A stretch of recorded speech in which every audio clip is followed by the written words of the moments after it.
வணக்கம். Welcome to கதை திரட்டு audio books. இந்த வீடியோவில் நம்ம என்ன கதை கேட்க போகிறோம்னா, மனதிற்கினியவளே கதையின் நிறைவு பகுதி. நம்ம சேனலை இது வரைக்கும் சப்ஸ்கிரைப் பண்ணாதவங்க சப்ஸ்கிரைப் பண்ணுங்க. பக்கத்தில் இருக்கிற பெல் ஐகானை கிளிக் பண்ணி ஆல்ங்கிற ஆப்ஷனை ப்ரெஸ் பண்ணுங்க. ஸோ தட் நான் போடுற கதைகளை உடனுக்குடனே நீங்கள் கேட்கலாம். வாங்க கதைக்குள்ளே போகலாம். புதை மணலில் உள் இழுக்கப்பட்டவர்களாய் நினைவு சுழலில் தங்களை இழந்து கொண்டே ஜெயராமனும் வேதவல்லியும் எப்போது உறங்கி போனார்களோ தெரியாது. ஆழ்ந்து ஒலித்த அழைப்பு மணியின் ஓசை கேட்டு திடுக்கிட்டு எழுந்தார்கள். அறை தழுவி இருந்த நீல ஒளியில் ரேடியம் கடிகாரம் பசுமையாக காலை 3:30 என்பதை உணர்த்தியது. அந்த பிரம்ம முகூர்த்த வேளையில் யாராக இருக்கும் என்று நினைத்து கொண்டே சுதாரித்து எழுந்து நிதானப்படுத்திக் கொள்வதற்குள் மீண்டும் அழுத்தமாய் அழைப்பு மணி ஒலிக்க வேதா வாசல் நோக்கி விரைந்தாள். ஜெயராமன் பின் தொடர்ந்தான். வாயில் கதவு வரை போனவள், பயமா இருக்குங்க, நீங்களே திறங்க என்று பின் தங்கினாள். ஜெயராமனும் மனக்கிலேசத்துடன் கதவின் தாழ் பால்களை அகற்றி சின்ன இடைவெளியாய் கதவு திறந்தான். பிரமித்து விட்டான். வேதவல்லி அவன் தோள் வழியே எட்டி பார்த்தவள் விழிகள் விரிந்து உறைந்தாள். தூக்க கலக்கத்துல ஆள் புரியலையாக்கும், நான் தான் சகுந்தலா, கதவு திறங்க என்றாள். ஏதோ அடுத்த வீட்டிலிருந்து வந்தவள் போல. ஜெயராமன் கதவுகளை தாராளமாய் திறக்க, வாங்கக்கா வாங்க என்றபடி வந்த வேதா சகுந்தலாவின் கைகளில் இருந்த பெட்டிகளை வாங்கி கொண்டாள். டாக்ஸிக்காரன் வண்டியில் இருந்து எடுத்து வைத்திருந்த மாபெரும் பெட்டிகளை வேதா இதுவரை தன் வாழ்நாளில் பார்த்ததில்லை. இதையெல்லாம் எப்படி தூக்கி கொண்டு வருவார்கள் என்று அவள் நினைத்து பார்த்து கொண்டிருக்கும் போதே ஜெயராமன் அவைகளை லாவகமாக உருளும் சக்கரங்களின் உதவியுடன் நாய்க்குட்டி போல இழுத்து கொண்டு உள்ளே வந்ததை பார்த்து வியந்து போனாள். சகுந்தலா நடுக்கூடத்தில் போடப்பட்டிருந்த சோஃபாவில் உட்கார்ந்து கொண்டாள். வேதவல்லிக்கு அவள் தோற்றம் புதியதாக இருந்தது. தோலின் நிறம் வெளுத்து உடலின் பருமன் சற்றே குறைந்து பளிச்சென்று பார்க்க அழகாக இருந்ததாகப்பட்டது. ஆனால் அவள் கட்டியிருந்த சேலைதான் அவளுக்கு பொருத்தம் இல்லாததாக இருந்தது என்று தோன்றியது. நல்ல பட்டு சேலையாக அவள் உடுத்தி கொண்டால் கம்பீரமாக இருப்பாளோ என்று கற்பனை செய்து பார்த்தாள். ஜெயராமன் சகுந்தலாவின் பின்னால் இருந்து வேதாவுக்கு ஏதோ ஜாடைகளை செய்து காண்பிக்க சிரமப்பட்டு புரிந்து கொண்ட வேதா, அக்கா ஏதாவது சாப்பிட்றீங்களா, இல்லை சூடா காஃபி கொண்டு வரட்டுமா என்றாள். காஃபி கொடு போதும் என்றவுடன் அந்த இளங்காலை வேளையில் இரவு முழுவதும் தூங்கவே இல்லை என்பதற்கான சோம்பேறித்தனங்கள் எதுவும் இல்லாமல் செயல்பட ஆரம்பித்தாள்.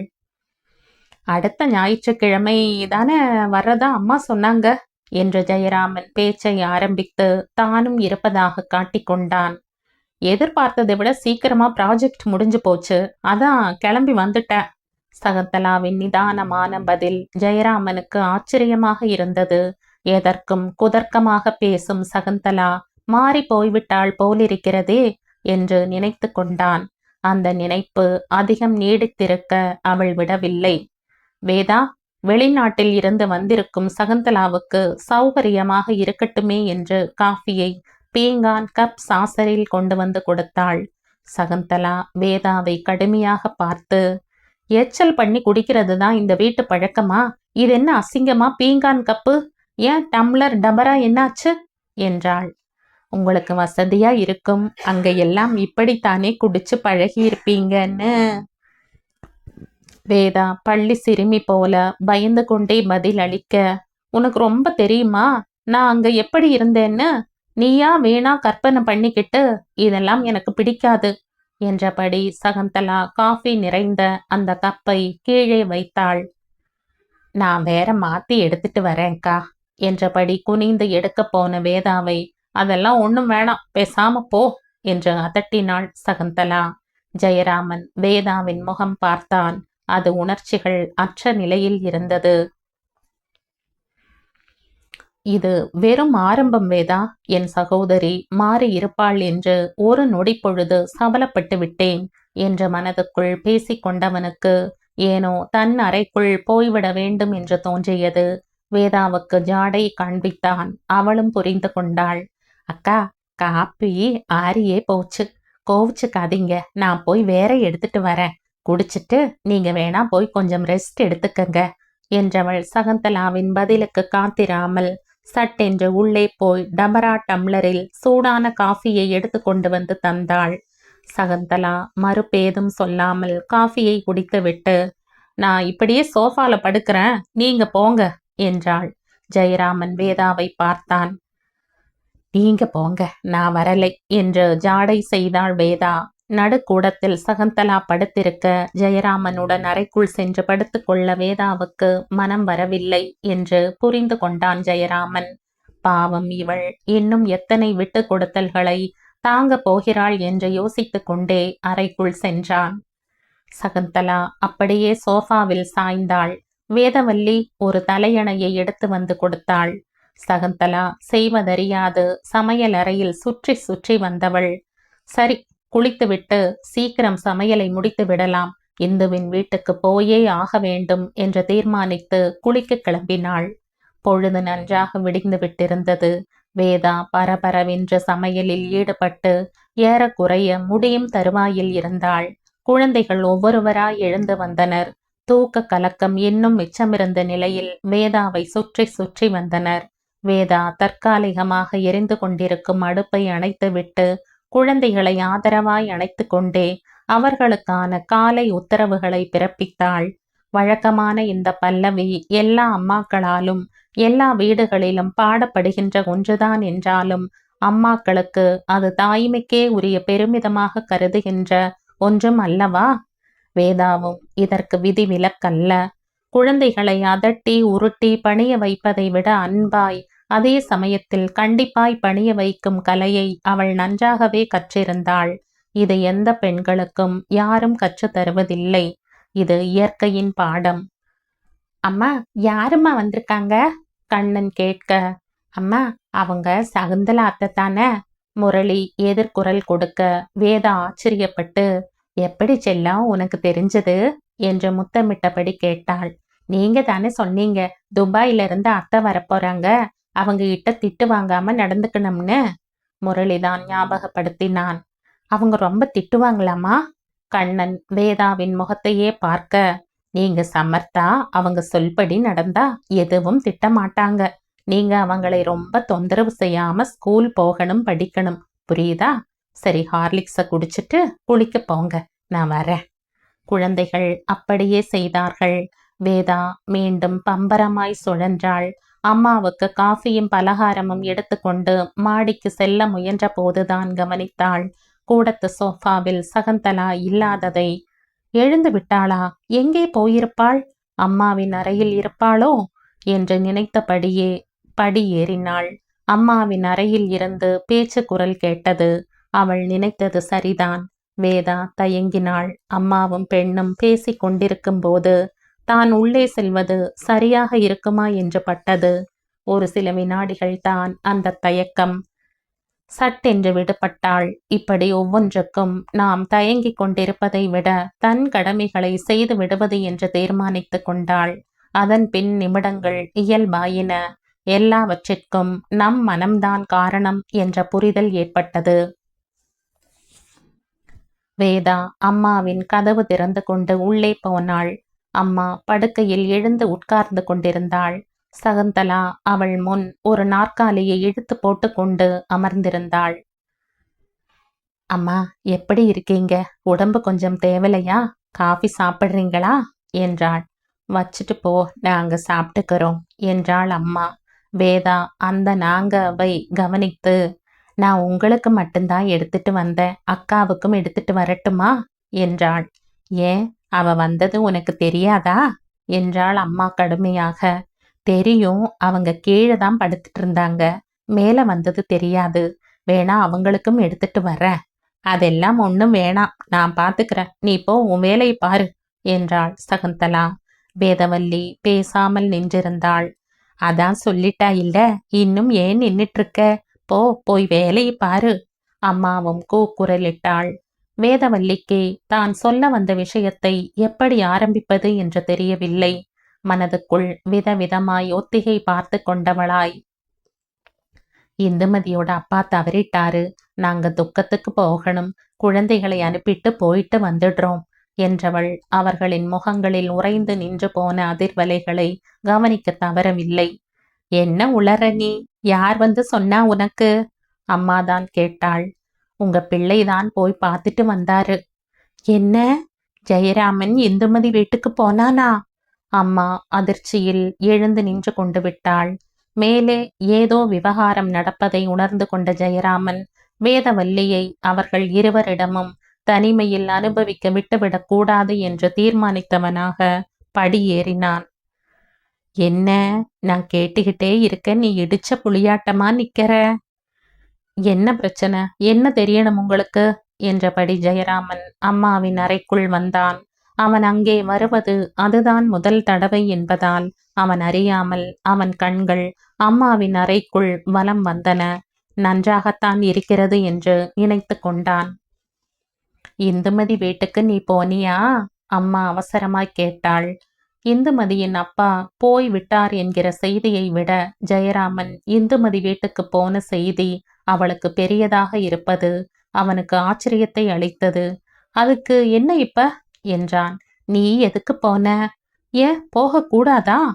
தாய்க்கும் பிள்ளைக்கும் நடக்கும் இந்த வார்த்தை யுத்தத்தில் தான் தேவையில்லை என்று உணர்ந்தவளாக வேதவல்லி மெல்ல நகர்ந்து படி இறங்கி போனாள். அவள் போய்விட்டாள் என்ற தைரியத்திலேயே, சகுந்தலா அந்த வீட்டுக்கு போகணும், அது நடக்கணும், இந்த வீட்டுக்கு வரணும் என்ற அம்மாவின் முகத்தை நம்ப முடியாமல் பார்த்தான். அம்மா என்ன பேசுகிறாள்? சகுந்தலா அந்த வீட்டுக்கு எப்படி போவாள்? அதற்கும் இந்துமதி இந்த வீட்டுக்கு வருவதற்கும் என்ன சம்பந்தம்? ஜெயராமன் சமீப காலமாய் தன் காதுகளில் வந்து விழுந்த செய்தி சங்கிலிகளை இணைத்து பார்க்க முயன்றான். புரிவது போலவும் புரியாதது போலவும் இருந்தது. அம்மாவுக்கு ஜெயராமனின் குழப்பம் புரிந்தது. சரி ஜெயராமா, நீயும் வேதவல்லியும் துக்கத்துக்கு போயிட்டு வாங்க, நாம பேசலாம் என்றாள். எதற்கும் எண்ணெயில் இட்ட அப்பளமாய் பொரியும் சகுந்தலா அமைதியாக இருந்தது ஜெயராமனை மேலும் சிந்தனைக்குள்ளாக்கியது. காலத்திற்கு எந்த கட்டாயமும் இல்லை. எதற்காகவும் யாருக்காகவும் நின்று திரும்பி பார்த்து பயணிக்க வேண்டும் என்று அது பாட்டுக்கு ஓடி மறைந்து போய் கொண்டிருந்தது. இந்துமதியின் வீட்டில் அப்பாவின் துக்கம் மறக்கப்பட்டு விட்டது. ஆனால் இந்துமதியின் இயக்கம் முன்பை விட அதிகரித்திருந்தது. சகுந்தலாவின் வரவால் வேதவல்லியின் செயல்பாடுகளில் கட்டுப்பாடுகளும் கட்டுப்படுதல்களும் கூடியிருந்தன. ஜெயராமன் விடியற்காலை பறவைகளுடன் தன் வேதனைகளை பகிர்ந்து கொண்டிருந்தான். வேதவல்லி திடப்பட்டு போயிருந்தாள். படிகள் இறங்கும்போது அம்மா பிள்ளையிடம் கொட்டி தீர்த்த வார்த்தைகள் நெஞ்சு குழிக்குள் கனல் துண்டுகளாய் வந்து அமர்ந்து கொண்டன. சகுந்தலா இந்து வீட்டுக்கு போகணும், அது நடக்கணும்னா இந்து இந்த வீட்டுக்கு வரணும், அது உன் கையில தான் இருக்கு ஜெயராமா. அம்மாவின் இந்த எண்ண வெளிப்பாடுகளுக்கு பிறகு ஜெயராமன் வீட்டுக்குள் வருவதையே தவிர்த்து கொண்டிருந்தான். அம்மா வேதவல்லியை பிடித்து கொண்டாள். வேதா, சகுந்தலாவுக்கு ஒரு நல்லது நீ மனசு வச்சா முடியும்.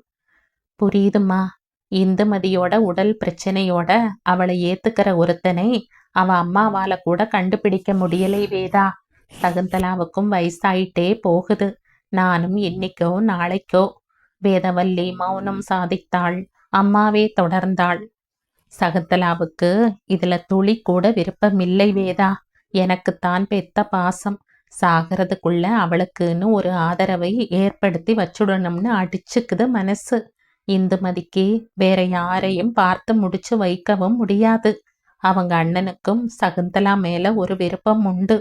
நடுவுல கொஞ்சம் பாதை மாறி புத்தி கட்டு இப்ப தெளிஞ்சுட்டான். இந்துமதிக்கு ஒரு பாதுகாப்பை ஏற்படுத்தாம சுயநலமா சகுந்தலாவோட எதிர்காலம் பத்தி மட்டும் நான் கவலைப்பட்டா அது நான் என் சிநேகிதிக்கு செய்யற மகா பெரிய துரோகம் இல்லையா? அதனால என் யோசனையை நீ ஏத்துப்பன்னு நான் நினைக்கிறேன். இந்துமதியும் உன் குழந்தைகிட்ட பிரியமா இருப்பா, உன்கிட்டையும் பாசமா இருப்பா. என்ன நான் சொல்றது புரியுதா? புரியுதுமா, உங்க இஷ்டப்படி செய்யுங்க. வேதவல்லி ஜடமாகிப் போய் சில நாட்கள் ஆகிவிட்டன. இனி குழந்தைகள் மட்டுமே தன் உலகம் என்று தன்னை ஒடுக்கிக் கொண்டாள். அவள் சற்றும் எதிர்பார்க்காத ஒரு தருணத்தில் சகுந்தலா அவள் தோளை தொட்டாள். அந்த ஸ்பரிசம் ரொம்பவும் ஆச்சரியமாக இருந்தது வேதவல்லிக்கு. அவளுடைய அதட்டலும் உருட்டலும் பழகி போனவளுக்கு அவளின் இந்த மென் தொடுதல் புதியதாக இருந்தது. என்னக்கா, ஏதாவது வேணுமா? ஆமா, உன்கிட்ட கொஞ்சம் பேசணும். சொல்லுங்க. எங்க அம்மாவுக்கு பைத்தியம் பிடிச்சிடுச்சு. என்ன வாழ வைக்கிறதா நினைச்சுக்கிட்டு உன்னை குழியில தள்ளுறாங்க. இதுக்கு நீ ஒத்துக்காத. நான் சொல்லாம கொள்ளாம திருப்பி ஊருக்கு போயிட போறேன். உன்னையும் ஜெயராமனையும் பார்த்தா எனக்கு பாவமா இருக்கு, ஆத்திரமாவும் வருது. எதையும் எதிர்க்க துணிவில்லாம கோழையா வாழறீங்க. ஏன் அதட்டல்களையும் உருட்டல்களையும் ஏன் தாங்குறீங்க? எதிர்த்து ஒரு வார்த்தை தான் பேச முடியல உங்களால. இப்படி எல்லாருக்கும் எல்லாத்துக்கும் அடிபணிய ஆரம்பிச்சா உங்க வாழ்க்கை புதை மணல்ல மாட்டிக்கிட்ட மாதிரி ஆயிடும். சொன்னது புரியுதா? நான் இப்ப போனா இனிமே எப்ப வருவனோ வராமலே இருந்துடுவனோ தெரியாது. எனக்கு எதிலும் பிடிப்பில்ல. எந்த மனுஷனையும் பிடிக்கல. காசு இல்லாம வாழ முடியாது. அதுக்காக சம்பாதிக்கிற. அம்மாவை நல்லா பாத்துக்க. எனக்காக உன் வாழ்க்கையை பறி கொடுத்துடாத. சகுந்தலா திடமாய் பேசிக்கொண்டே போக வேதவல்லி ஆராய் கண்ணீர் பெருக்கினாள். அதை பற்றி துளியும் கவலைப்படாமல் திரும்ப எத்தனித்த சகுந்தலாவின் கரங்களை பற்றி இழுத்து நிறுத்தினாள் வேதவல்லி. என்ன என்ன இப்ப? கர்ஜித்தாள் சகுந்தலா. எனக்கு புரிஞ்சு போச்சு அக்கா. என்ன புதுசா புரிஞ்சுகிட்ட? நீங்க சுயமா இல்லை. வாழ்க்கை முழுக்க வேஷம் போடுறீங்க. உங்களுக்குள் உதிச்ச காதலை நீங்க உதறிட்ட மாதிரி நடிக்கிறீங்க. அது உண்மை இல்லை. இந்துமதியோட அண்ணன் மேல உங்களுக்கு இருக்கிற காதல் எந்த மாற்றமும் இல்லாம உங்களுக்குள்ள அப்படியே தான் இருக்கு. அது வெளியில தெரியாம இருக்கத்தான் உங்களை சுற்றி ஒரு முள் வேலியை நீங்களே போட்டுக்கிட்டு தவிக்கிறீங்க. உங்க காதல் கை நழுவி போயிடுச்சேங்கிற விரக்தியில இருக்கீங்க. இதயம் வரை வந்த காதல் இல் வாழ்க்கை வரை வராத தாபம் உங்களை வாட்டி வதைக்குது. இந்துமதிங்கிற சிக்கலை தாண்டி போகிற தைரியம் உங்களுக்கு இல்ல. உங்களுக்கு ஒரு வாழ்க்கை உங்க சகோதரனால கிடைக்கும்னா அதுக்காக எதையும் ஏத்துக்கிற தைரியம் எனக்கு இருக்கு. இந்த வீட்டுக்கு வர்றதுல எனக்கு எந்த வித பிரச்சனையும் இல்ல. உளராத வேதா. சகுந்தலா ஜெயராமன் இருவருமே கூக்குரலாய் உளித்தார்கள். வேதவல்லி பதட்டப்படவில்லை. இங்க எல்லாருக்கும் எல்லாம் தெரியும். அம்மாவும் இந்துவும் பேசிக்கிட்டது மூலமா, எனக்கும் இந்துவோட சிநேகிதி மைதிலி மூலமா அவருக்கும் எல்லாம் தெரிஞ்சு போச்சு. யோசிச்சு பார்த்ததில்ல. என்னை அறியாம நான் தான் உங்க வாழ்க்கைக்கு தடையா இருந்துட்டேனோன்னு கூட தோணுது. பெரிய தியாகினி என்று சகுந்தலா இடையில் கூக்குரலிட்டதை ஊதாசீனப்படுத்தியவளாய் தொடர்ந்தாள் வேதா. உங்க அம்மா கொஞ்சம் நிதானமா இந்த பிரச்சனையை அணுகி இருக்கலாம். உங்களுக்கு ஒரு நல்ல வாழ்க்கை அமையுதுன்னா உங்க தம்பி எந்த எதிர்பார்ப்பும் இல்லாம இந்துவ அப்படியே ஏத்துக்கிட்டு இருப்பார். உங்க மேல அவர் உயிரையே வச்சிருக்கார். உங்களுக்கு ஒரு வாழ்க்கை அமையலைன்னு அவர் மனசு படுற பாடு எனக்கு தான் தெரியும். இப்ப இந்த குடும்பத்தோட சந்தோஷம் என் ஒருத்தி முடிவுல தான் இருக்குன்னா அதை நிறைவேற்றுற கடமை எனக்கு இருக்கு. சகுந்தலாவுக்கு அதற்கு மேல் தாங்க முடியவில்லை. என் ஒருத்தியால இங்க இவ்வளவு பிரச்சனை ஆகும்னு எதிர்பார்த்ததுதான். நான் கண் காணாத இடத்துக்கு கிளம்பி போனேன். அம்மாவுக்கு முடியலைன்னு கேட்ட உடனே மனசு தாங்காமத்தான் வந்து நின்ன. எனக்காக யாரும் இங்க எந்த தியாகத்தையும் செய்ய வேண்டாம். நான் இன்னைக்கே கிளம்பி ஊருக்கு போறேன் என்றபடியே விடு விடு என்று படிகளில் ஏறி அறை கதவை தாழிட்டு கொண்டாள் சகுந்தலா. ஜெயராமனின் அம்மா இடிந்து போய் உட்கார்ந்திருந்தாள். அவள் கண்களில் இருந்து கண்ணீர் நழுவி பூமி நோக்கி விழுந்து கொண்டிருந்தது. பெற்ற வயிறு பற்றி எரியும் உணர்வினை வேதவல்லி நன்றாகவே புரிந்து கொண்டாள். அந்த வயதில் இந்த வேதனை அவளுக்கு தேவையற்ற சாபம் என்று உருகியவளாய் வேதவல்லி அவள் காலடியில் சென்றமர்ந்தாள். மெல்ல அம்மாவின் மீது கை வைத்து, கவலைப்படாதீங்க அம்மா, எல்லாம் நல்லபடியாய் நடக்கும். இதெல்லாம் வெறும் சலசலப்புகள், அடங்கி போய்விடும். எல்லாம் நிதானப்படும் அம்மா. அப்ப தெளிவு பிறக்கும். கவலைப்படாதீங்க.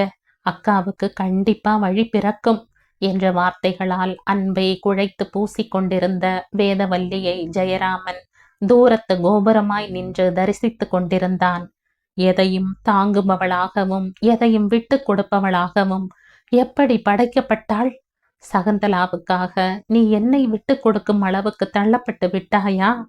தானே தன் தலையில் மண்ணை வாரி போட்டுக் கொள்ளும் உன்னை நான் எப்படி கட்டுப்படுத்தப் போகிறேன்? என் உடன்பிறப்புகள் யாருக்கும் இல்லாத அக்கறை, சகோதரி பாசம் எனக்குள் இருப்பதால் தானே எனக்கு வாய்த்தவளான நீயும் பலி கடாவாக்கப்படுகிறாய். ஜெயராமன் இந்த சுழலிலிருந்து தன்னை காப்பாற்றி கரை சேர்க்கும் துடுப்பு எது என்று தேடத் துவங்கியவனாய் வீட்டை விட்டு புறப்பட ஆயத்தமானான். வீட்டு வாசலில் கார் வந்து நின்றது. இந்துவின் கார் அல்லவா அது? இந்துமதி ஓட்டுநர் இடத்தில் இருந்து இறங்க அவளுடன் அவன் என்று யார் யாரோ இறங்கினார்கள். பட்டு பாவாடை சட்டையில் ஒரு குட்டி பெண் இந்துவின் விரல் பிடித்து நடந்து வந்தது. கலகலவென்று பேச்சு குரல்களுடன் இந்து கையில் வெற்றிலை பாக்கு பழங்களுடன் பளிச்சென்ற முகமலர்ச்சியுடன் உள்ளே வந்தாள். ஒரு நொடி பொழுதில் அந்த வீட்டின் அமானுஷ்ய அமைதி கலைந்து சந்தோஷத்தின் விளக்குகள் ஏற்றப்பட்டன. வேதவல்லி ஓடிப்போய் வாங்க வாங்க என்று வாயார வரவேற்றாள்.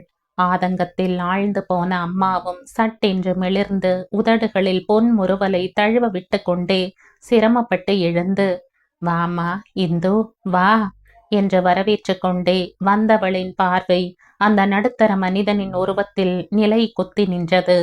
வெள்ளை பைஜாமா குர்தாவில் ஜம் என்று இருந்தவனின் சிறு தொப்பை கூட அந்த வயதுக்கு அழகாகவே இருந்தது. உட்காருங்க, எல்லாரும் உட்காருங்க என்ற ஜெயராமன் அவசர அவசரமாய் அனைவருக்கும் இருக்கைகளை சரி செய்தான். அம்மா நடுநாயகமாய் உட்கார்ந்து கொண்டாள். குடிக்க ஏதாவது கொண்டு வர என்று நகர்ந்த வேதவல்லியை, அக்கா இப்ப எதுவும் வேணாம், நீங்களும் உட்காருங்க, நாம நிறைய பேசணும். சகுந்தலா அக்கா எங்க?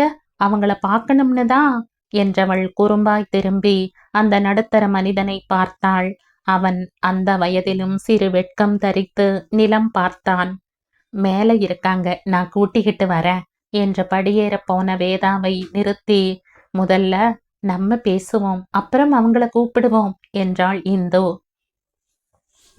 ஜெயராமன் நிலை கொள்ளாமல் தவித்தான். இங்கே ஏதாவது நிகழ்ந்து தன் தலையை நோக்கி விழவிருக்கும் இடியை இன்றே இழுத்து கொண்டு வந்து விடுமோ என்று பயந்தான். ஒரு வழியாய் அந்த பெரிய மனிதர் பேச ஆரம்பித்தார். அம்மா, என்ன உங்களுக்கு ஞாபகம் இல்லையா என்று ஜெயராமனின் அம்மாவை பார்த்து கேட்டார். அம்மாவும் யோசித்தாள். இந்த வீடு வாங்கினப்ப வந்தீங்களே, இந்துவோட தூரத்து மாமா முறை. ஆமாம்மா, மறந்துட்டீங்களோன்னு நினைச்சேன். நல்லா ஞாபகம் வச்சிருக்கீங்க. இப்போ இந்த குடும்பத்துக்கு எல்லாம் நான் தான். லக்ஷ்மி அம்மா இருந்து எல்லாம் நடந்திருக்கணும். பாவம், அவங்களுக்கு எதுவும் கொடுத்து வைக்கலை. இந்துமதி அந்த ஸ்தானத்துல இருந்து எல்லாம் தலை மேல போட்டுக்கிட்டு செய்றா. அப்பா அப்பான்னு வாழ்க்கையே தியாகம் பண்ணினா. இப்ப அதுவும் முடிவுக்கு வந்துடுச்சு. அதுவும் நல்லதுக்கு தான்னு வச்சுக்கங்க. இல்லைன்னா இப்படி ஒரு முடிவுக்கு வர முடியாம திண்டாடி இருப்பாங்க என்று நீண்ட முன்னுரை வழங்கினார். அம்மா நெஞ்சுக்குள் படபடத்தாள். என்ன நிகழப் போகிறது இங்கே? இதில் யாருக்கு என்ன வாழ்க்கை மாற்றம் வரப்போகிறது? தூரத்து மாமா வெற்றிலை பழத்தட்டுக்களை எடுத்துக்கொண்டு, இந்துமதி இங்க வாமா, ஜெயராமன் நீங்களும் வாங்க என்றதும் ஜெயராமனுக்கும் வேதவல்லிக்கும் சில நிமிடங்கள் இதயம் உறைந்து போனது. மாமாவே தொடர்ந்தார். அம்மா, எங்க ஸ்ரீனிவாசனுக்கு உங்க பெண் சகுந்தலாவை உங்க சிநேகிதி லக்ஷ்மி அம்மாள் விருப்பப்படி பெண் கேட்டு வந்திருக்கோம். சந்தோஷமா இந்த தட்டை வாங்கிக்கம்மா என்றபடி நீட்ட ஜெயராமனும் அம்மாவுமாய் தட்டை வாங்கி கொள்ள முன் வந்தபோது சகுந்தலா படி இறங்கி வந்தாள். அவள் வருகையை கவனிக்காதவராய், லக்ஷ்மி அம்மாளோட இன்னொரு விருப்பத்தையும் நீங்க நிறைவேற்றுவீங்கிற நம்பிக்கையில இதை இந்துவுக்காக நான் கேட்கிறேன் என்று அவர் நிறுத்த, ஜெயராமனுக்கும் வேதவல்லிக்கும் முன் நெற்றியில் முத்து முத்தாய் வியர்வை ஜனித்து இதயத்தின் துடிப்பு சராசரி எண்ணிக்கையை விட அதிகரித்தது. அம்மா சொல்லுங்க, நாங்க என்ன செய்யணும், தயங்காம சொல்லுங்க என்றபடி வேதவல்லியை பார்த்தாள். வேதவல்லி சலனமற்று நின்றிருந்தாள். இங்க இந்த வீட்ல சகுந்தலாவும் ஸ்ரீனிவாசனும் அந்த அம்மாவோட குடும்ப பாரம்பரியங்களை சந்ததி சந்ததியாய் தொடரணும். அதே மாதிரி இந்து வாழ்ந்து வருகின்ற அந்த வீட்ல ஜெயராமனும் அவர் சொல்ல போகும் அடுத்த வார்த்தையை கேட்க பிடிக்காதவளாக, நிறுத்துங்க, அதுக்கு மேல பேச வேண்டாம் என்றபடி சகுந்தலா நடுக்கூடத்தில் வந்து நின்று கொண்டாள். அவள் முகத்தில் எரிதழலின் கனல் தெரிந்தது. வாமா சகுந்தலா, வந்ததிலிருந்து பாவம் ஸ்ரீனிவாசன் கண்கள் உன்னைத்தான் தேடுறது என்று சந்தோஷமாய் சொன்னவரை, பெரியவரா லட்சணமா நீங்க நடந்துக்கல சார்.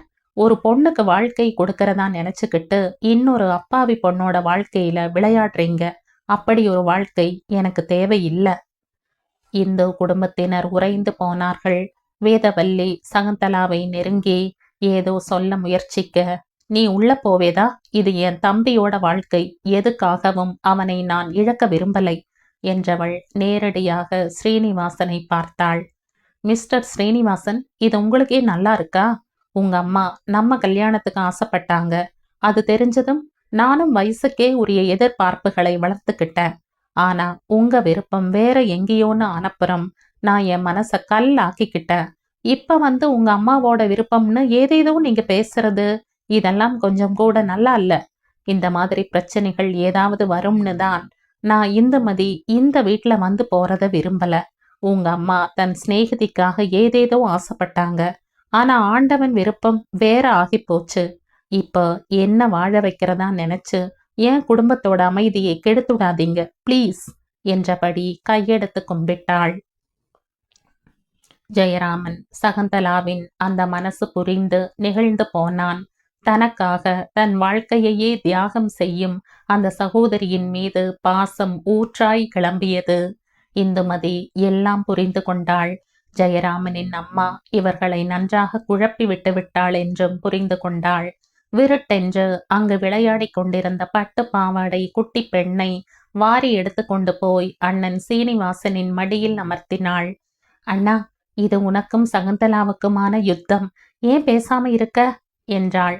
ஸ்ரீனிவாசன் அந்த பெண் குழந்தையை சகுந்தலாவின் கைகளுக்குள் திணித்துவிட்டு அங்கே அதுவரை மிக அமைதியாய் ஒரு வார்த்தை கூட உதிர்க்காத ஒரு இளைஞனை கை பிடித்து இழுத்து வந்து, இவன் சந்தோஷ் அகர்வால். இந்த குழந்தை இவனோடது.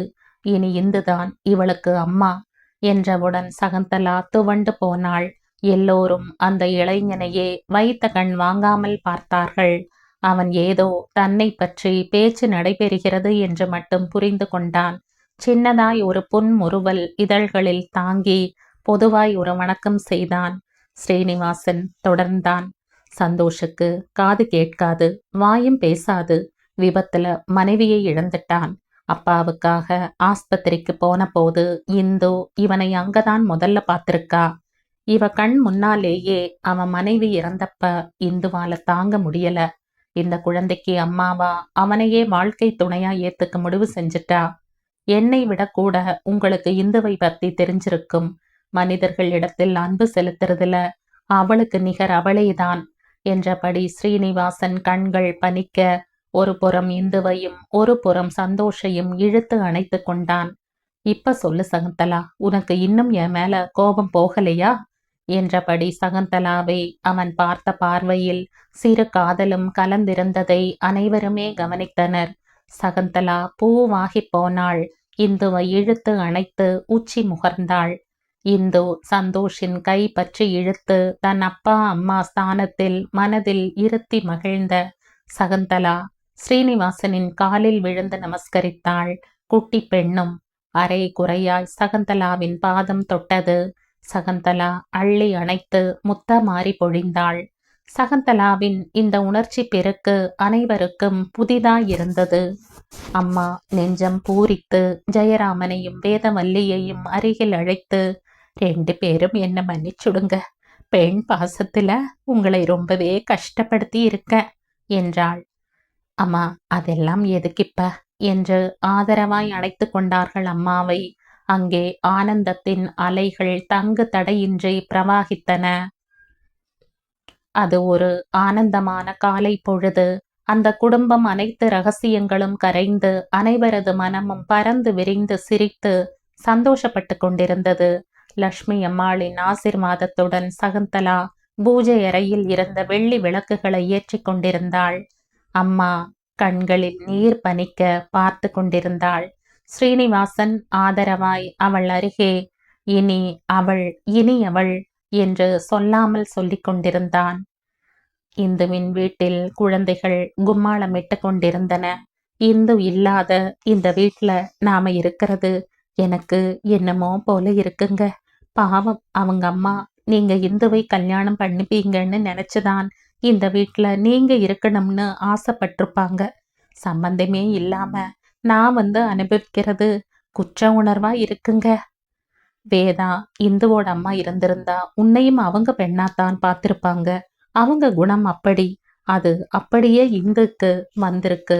சகுந்தலாவுக்கு ஒரு வாழ்க்கை இந்துவால தான் அமைஞ்சிருக்கு. அதுக்கு நன்றியா நாம இந்துவோட இந்த ஆசையை நிறைவேற்றினோம்னு வச்சுக்கைய. இந்துவும் உரிமையா வந்து போக ஒரு இடம் வேண்டாமா வேதா? இனிமே அவளுக்கு நீதான் ஒரு தாய் ஸ்தானத்துல இருந்து எல்லாம் செய்யணும். ஆமாங்க, ஆண்டவன் அப்படித்தான் நினைச்சிருக்கணும். வேதவல்லி கண்கள் பனித்தாள். பெங்களூரில் சந்தோஷின் வீடு 2 படுக்கை அறையுடன் கச்சிதமாயிருந்தது. சந்தோஷின் அம்மா அப்பா வட இந்தியர்களேயானாலும் இந்துவை கொஞ்சம் கொஞ்சம் தமிழில் அன்பு செலுத்தி குளிர்வித்தார்கள். சந்தோஷ் அலுவலகம் கிளம்பிக் கொண்டிருந்தான். இந்து அக்கறையாய் அவனை அனுப்பி வைத்தாள். மா மா என்று ஓடி வந்து மடியில் விழுந்த குட்டி பெண்ணை அள்ளி அணைத்து நெஞ்சோடு அணைத்து கொண்டாள் இந்து. இவள் என்னுடையவள் என்ற தாய்மை பெருக்கு இந்துவுக்குள் ஊற்றெடுத்தது. என் உலகம் இவள், தெய்வம் தந்த பரிசு இவள். இந்து எல்லாம் மறந்தாள்.